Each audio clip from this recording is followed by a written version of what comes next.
Hey everyone, my name is Samantha and welcome back to Blacklisted Technology.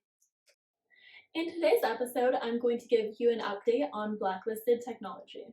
Over the past couple months, I've been working on the API. It's been extremely difficult, but I'm glad to say that it is finally done and I'm just about to connect the back end to the front end.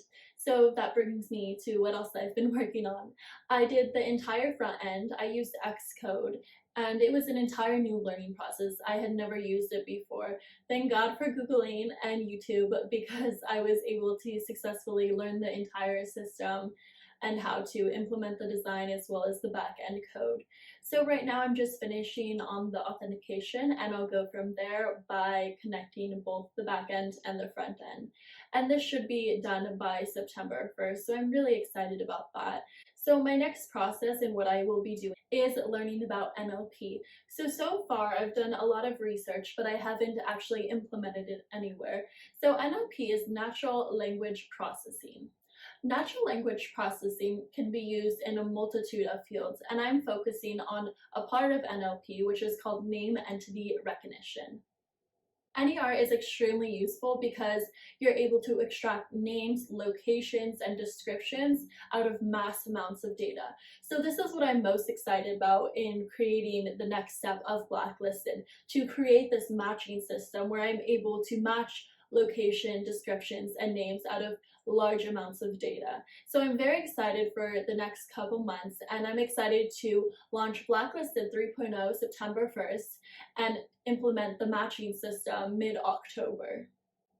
There's been a lot of blood, sweat, and tears that have gone into Blacklisted Technology, and I'm very glad to say that we're opening the door to the next chapter in Blacklisted with putting out 3.0. My main goal out of the application is to help people. Blacklisted matches testimonies of sexual assault to potentially form a judicial case. I'm using NLP to do this.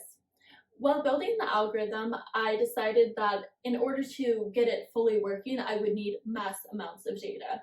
So what I'm doing is gathering all these testimonies and scraping them off of Twitter, Instagram, and Facebook and sourcing them on my application, where I'm then able to match the identities as well as descriptions and locations of each testimony.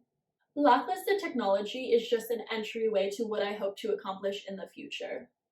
I plan on using the gathered data to master the algorithm and from there patent that algorithm. It's very important to me to help victims of sexual assault.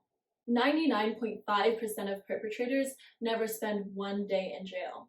When I heard this statistic, I almost collapsed because it showed me there's a flaw within our system. It's not a flaw as us as people, and it's not a flaw as victims not coming forward. It's that there's not a safe place to come forward. And many victims, including myself, felt that even if I did speak about it, nothing would happen. That's why I created Blacklisted, so victims' voices could be heard. Because once one victim's voice is heard, more victims are likely to come forward. I've experienced firsthand how our judicial system deals with sexual assault, and I must say they have a lot to work on. That's why I created Blacklisted, not only to reduce sexual assault, but to increase the amount of perpetrators that spend time in jail. Over the past couple months, I have worked day and night to build Blacklisted 3.0.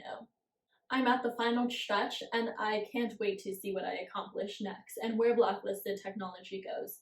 Because it is not just about sexual assault, it's about the bigger picture of helping as many people as I can with the algorithm to find information that is needed in order to convict perpetrators. Make sure to check out my launch date on September 1st and look out for the algorithm that will be implemented mid-October. Thank you guys so much for watching today, and I can't wait for the next episode.